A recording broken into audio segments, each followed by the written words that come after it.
ma sugaysaa qof ku dhiirigeliya mise adiga naftaada toosiya dhiirigeliya kiciya runta adagi waa tan dunidu kuma siin doonto dhiirigelin maalin kasta laakiin qof mar walba kula jooga waa naftaada haddaba maanta waxaan kula waadi doonaa mowduuc aad u muhiimsan sidee naftaada u noqon kartaa mootoorka noloshaada sirta self motivation haddaba aan kuu sheego sirta ay dadka guulaysta isticmaalaan kuwaa oo sugin balse iskiciya maalin kaste ku soo dhowaada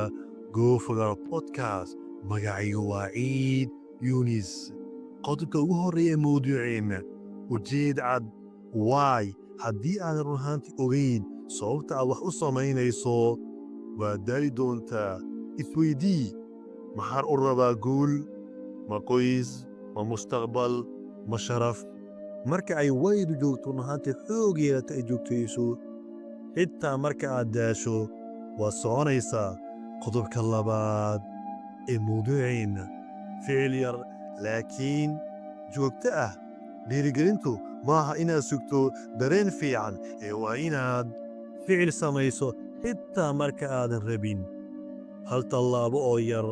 maalin kasti ayaa run ahaantii keenta guul weyn berri haddaba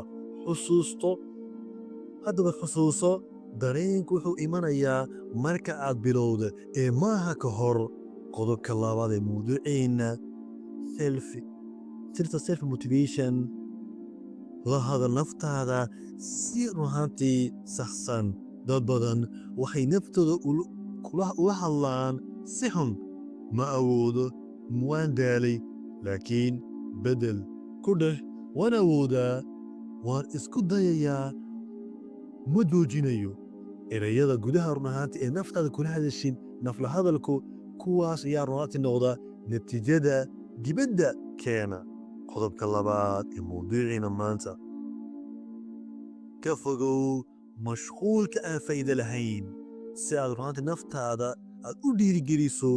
ka fogow dhammaan run ahaantii waxaad faa'iido ka helayn ku dadaal wixii ku anfacaya social mediga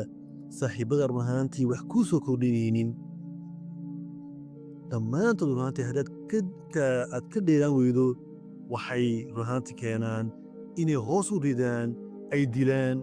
himiladaada si tartiiba dooro waxaad run ahaantii daawanayso ee faa'iide kuu leh dooro dadka run ahaantii aad la joogto sababtoo ah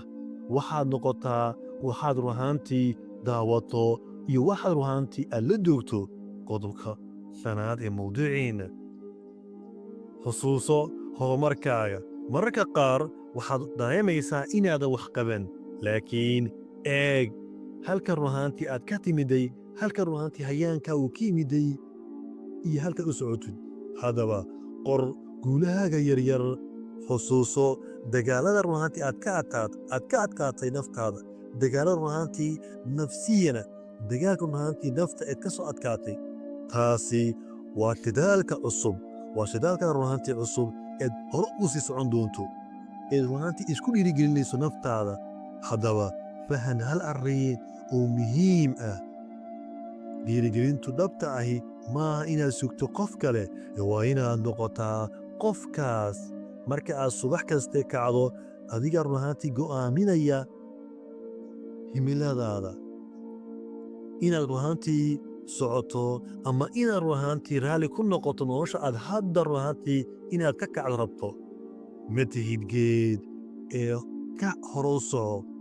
haddaba maanta go'aan qaado nafta run noqo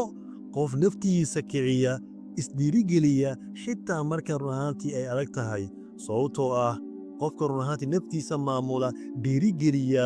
wuxuu maamulaa noloshiisa waad mahadsantihiin sida fiican u dhegaysateen